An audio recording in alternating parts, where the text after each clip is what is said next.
Hello watu wangu, mnaendeleaje huku? Nimerudi tena. Leo nilikuwa napeleka msichana wangu summer school deportation. Vile mnajua, msichana akishamaliza kufanya kazi na ametosheka na kazi na amesema nataka kwenda nyumbani, huwa najaribu kabisa nishughulikie msichana hadi aende nyumbani. Yaani kumfikisha pale, uhakikisha ako sawa, wakishameingia ndani. So leo tumefika pale, tukapata hapo nje hakuna watu, lakini kulikuwa na msichana mmoja hapo. Na huyu msichana alikuwa anakaa Mwafrika. Ukiangalia huyu msichana ni mtu mwenye ni kama hata kujielewa yenyewe hajielewi. Na kitu ya kwanza jina lake mwenyewe hata hajui. Ukijaribu kumuuliza unaitwa nani, ni kama hajui. Hajui country yake, hajui mahali ametoka ama mahali ameenda, lakini hatujui ni kama alikuwa wa nje ama wa ndani.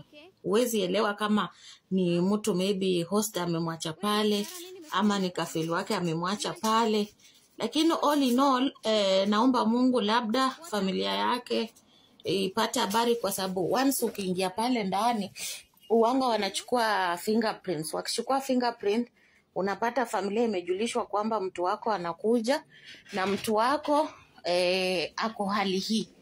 Sasa hule ni kama akifika lazima apokelewe na mtu. Unapata kama amefika pale ukimwangalia, yani ni kama alichizi, unaelewa.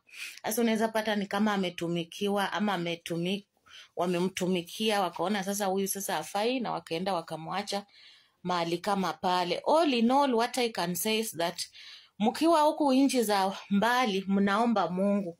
Kuna misukumo upande wote. Unaweza pata ni mahali penye umezaliwa, unaweza pata hata ni mahali penye maybe ulikuwa umeoleka, unaweza pata hata labda kuna vitu zingine zinakufuata. Unaona kama huyu huwezi jua ni mahali alikuwa anafanya kazi ama ni nyumbani ama ni stress. Saa zingine pia pressure za wazazi zinafanyanga mtu anakuwa hivyo.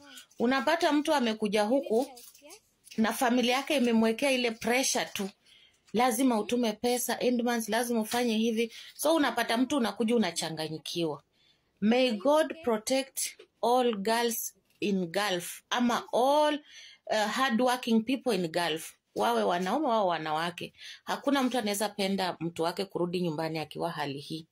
Ni kwa hayo tu kwa sasa, mbarikiwe.